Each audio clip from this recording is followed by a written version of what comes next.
आइए बगैर किसी ताखीर के सीधे मौजू की तरफ चलते हैं।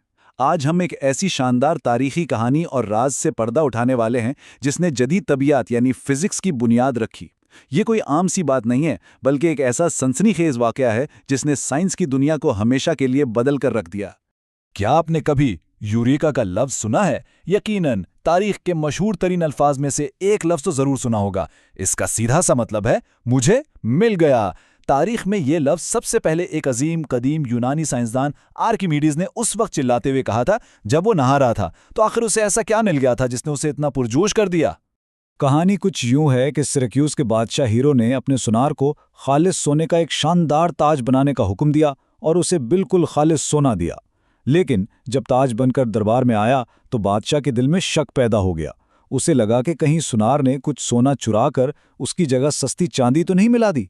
मसला ये था कि ताज दिखने में बिल्कुल सोने जैसा था और उसका वजन भी दिए गए सोने के बिल्कुल बराबर था।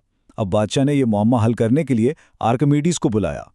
और बस यहीं से असल मसला शुरू होता है। बादशाह का सख्त हुक्म था कि ताज को बिल्कुल भी नुकसान नहीं पहुंचाना चाहिए, यानी उसे पिघलाकर या तोड़कर तो बिल्कुल नहीं देखा जा सकता था। अब आर्किमिडीज को यह मालूम करना था कि ताज की डेंसिटी यानी कसाफत कितनी है, ताकि साबित हो सके कि आया इसमें चांदी जैसी कोई हल्की धात शामिल है। बगैर तोड़े और पिघलाए किसी बेतरतीब शक्ल की चीज का हजम मालूम करना इस दौर में एक नामुमकिन सा चैलेंज था। आर्किमिडीज दिन रात बस इसी सोच में गुम था। फिर एक दिन जब वो नहाने के लिए पानी से मुकम्मल भरे हुए बाथटब में उतरा तो उसने एक अजीब चीज नोट की। उसने देखा कि जैसे जैसे उसका जिस्म टब में जा रहा है, पानी किनारों से बाहर गिरने लगा है।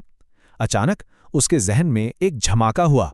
उसे समझ आ गया कि जितना पानी बाहर निकला है वो बिल्कुल इसके जिस्म के डूबे हुए हिस्से के हजम के बराबर है। ये दरियाफ्त इतनी बड़ी थी कि वो उसी वक्त पुरजोशी के आलम में गलियों में दौड़ता हुआ चिल्लाने लगा, यूरेका यूरेका, मुझे मिल गया। इस एक जबरदस्त ख्याल ने ताज का सारा मामला हल कर दिया। आर्किमिडीज ने ताज को पानी में डाला और नापा कि उसने कितना पानी हटाया। फिर उसने बिल्कुल ताज के वजन के बराबर खालिस सोने का एक टुकड़ा पानी में डाला। नताइज वाकई हैरानकुन थे। खालिस सोने ने कम पानी बाहर निकाला जबकि ताज ने ज्यादा पानी बाहर निकाला।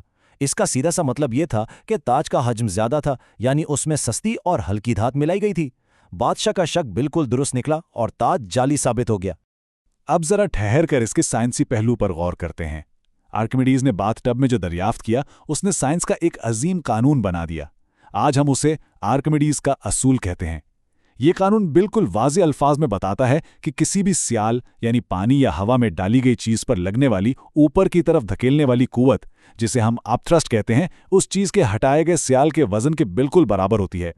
अगर हम इसे रियाजी की जबान में समझें तो ये कुछ ऐसा नजर आता है। अपथर्स्ट बराबर है रो ज़र्ब वी ज़र्ब जी के। यहाँ रो का मतलब सियाल की डेंसिटी है, वी हटाए गए सियाल का हजम है और जी कशिश सिकल यानी ग्रेविटी है। यह छोटा सा फॉर्मूला बाकी कायनात की बहुत बड़ी हकीकतों को बेनकाब करता है। और ये उसूल सिर्फ किताबों तक महदूद नहीं है। हमारी रोज़मर्रा दुनिया में इसकी शानदार मिसालें मौजूद हैं। कभी सोचा है कि लोहे के इतने भारी भरकम समुद्री जहाज़ कैसे तीरते हैं? वो इतना ज़्यादा पानी डिस्प्लेस करते हैं कि हटाए गए पानी का वज़न जहाज़ के वज़न के बराबर हो जाता है। इसी तरह आबदोज़ें अपने टैंकों में पानी भरकर या निकालकर अपना वज़न तब्दील करती हैं। गर्म हवा के गुब्बारे जो हवा में तीरते हैं और हत्ता कि स्विमिंग पूल में हमारा खुद को हल्का महसूस करना, ये सब इसी असूल का कमाल है। तो चलें अब जल्दी से अपनी समझ को परखते हैं। एक छोटे से क्विज के जरिए देखते हैं कि हमने क्या सीखा। पहला सवाल, जरा याद करें कि आर्किमिडीज ने असल में क्या दरियाफ्त किया था? बिल्कुल दुरुस्त। उसने आर्किमिडीज का उसूल दरियाफ्त किया जो हमें बताता है कि अपथ्रस्ट हटाए गए सियाल के वजन के बराबर होती है। अच्छा, तारीख का वो यादगार लम्हा कब पेश आया जब वो चिल्लाते हुए भागा था? जी हाँ, जब बाथटब में नहाते हुए उसे अचानक हुज्म मापने का उसूल समझ आया था। क्या कमाल का लम्हा रहा होगा वो। अगला सवाल, अपथ्रस्ट यानी ऊपर की तरफ लगने वाली कुव्वत असल में किसके बराबर होती है? जवाब है हटाए गए सियाल के वजन के बराबर। यही वो बुनियादी तवाज़न है जो चीज़ों को डूबने से बचाता है। तो फिर एक भारी भरकम जहाज क्यों तैरता है जबकि लोहे का एक छोटा सा टुकड़ा डूब जाता है? क्योंकि जहाज की मखसूस बनावट की वजह से इसके जरिए हटाए गए पानी का वजन जहाज के अपने वजन के बराबर हो जाता है। पानी इसे ऊपर उठा लेता है। और आखिरी सवाल, जिससे हमने बात शुरू की थी, लफ्ज़ यूरेका का मतलब क्या है? बिल्कुल, इसका मतलब है मुझे मिल गया। इसके साथ ही हमारा ये क्विज मुकम्मल होता है। जबरदस्त।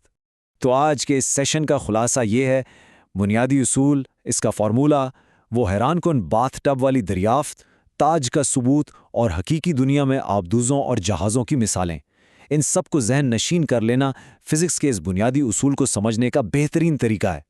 ये वाकई हैरानकुन है कि सदियों पुरानी एक दरियाफ्त आज भी जदीद तरीन टेक्नोलॉजी को चला रही है। इस पेशकश में हमने तारीख और साइंस के एक शानदार संगम को देखा। अगली बार हम वर्क और पावर के फर्क पे बात करेंगे। लेकिन जाने से पहले जरा सोचिए, अगर एक जहाज पानी के बजाय किसी और माया में तैर रहा हो तो क्या ये उसूल बिल्कुल उसी तरह काम करेगा? साइंस के ऐसे ही मजीद दिलचस्प राज जानने के लिए सब्सक्राइब करना मत भूलिएगा।